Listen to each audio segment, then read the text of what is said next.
നമസ്കാരം. സർക്കാരുമായി ബന്ധപ്പെട്ട അറിയിപ്പുകൾക്കും മറ്റു വാർത്തകൾക്കും വേണ്ടി ഈ ചാനൽ സബ്സ്ക്രൈബ് ചെയ്യാനും തൊട്ടടുത്ത ബെല്ലൈക്കൻ എനേബിൾ ചെയ്യാനും മറക്കാതിരിക്കുക.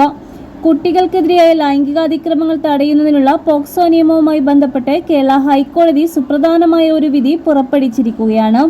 പോക്സോ നിയമപ്രകാരം ലിംഗം യോനിയിൽ പ്രവേശിക്കാതെ തന്നെ ലൈംഗികാതിക്രമം നടന്നതായി കണക്കാക്കാമെന്ന് കോടതി വ്യക്തമാക്കി.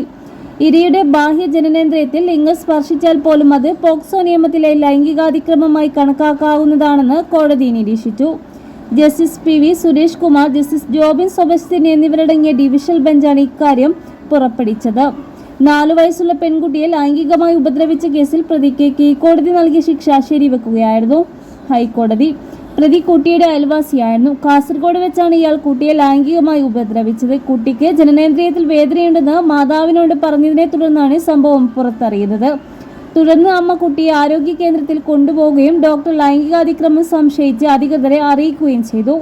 ഇതിന്റെ അടിസ്ഥാനത്തിൽ കേസ് രജിസ്റ്റർ ചെയ്യുകയും പ്രതിയെ അറസ്റ്റ് ചെയ്യുകയും ചെയ്തിരുന്നു. പ്രതി കുട്ടിയെ പലതവണ ബലാത്സംഗം ചെയ്യുകയും ലൈംഗികമായി ഉപദ്രവിക്കുകയും ചെയ്തുവെന്ന് ആരോപണമുണ്ടായിരുന്നു.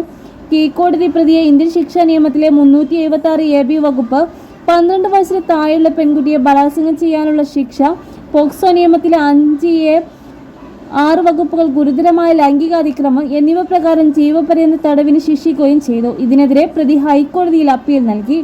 കുട്ടിയുടെ മൊഴി വിശ്വസനീയമല്ലെന്നും ബലാത്സംഗം നടന്നതിന് കൃത്യമായ വൈദ്യശാസ്ത്രപരമായ തെളിവില്ലെന്നും പ്രതി വാദിച്ചു. എന്നാൽ ഹൈക്കോടതി ഈ വാദങ്ങൾ തള്ളിക്കളഞ്ഞു.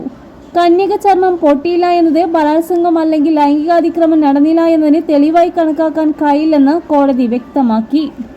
ലിംഗം പൂർണ്ണമായി യോനിയിൽ പ്രവേശിച്ചില്ലെങ്കിലും ബാഹ്യ ജനനേന്ദ്രിയത്തിൽ സ്പർശിച്ചാൽ അത് ലൈംഗികാതിക്രമമായി കണക്കാക്കാവുന്നതാണ്. പോക്സോ നിയമത്തിന്റെ ലക്ഷ്യം കുട്ടികളെ എല്ലാത്തരം ലൈംഗിക ചൂഷണങ്ങളിൽ നിന്നും സംരക്ഷിക്കുക എന്നതാണ്.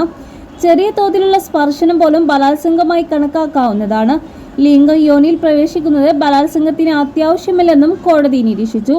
ഇരയുടെ മൊഴി വിശ്വസനീയമാണെങ്കിലും മറ്റൊരു തെളിവിന്റെയും പിൻബലം ആവശ്യമില്ലെന്നും കോടതി പറഞ്ഞു. ഇരയുടെ കുടുംബവും പ്രതിയും തമ്മിൽ വൈരാഗ്യമുള്ളതായി തോന്നുന്നില്ലെന്നും അതുകൊണ്ട് തെറ്റായ ആരോപണങ്ങൾ ഉണ്ടാകാനുള്ള സാധ്യതയില്ലെന്നും കോടതി ചൂണ്ടിക്കാട്ടി.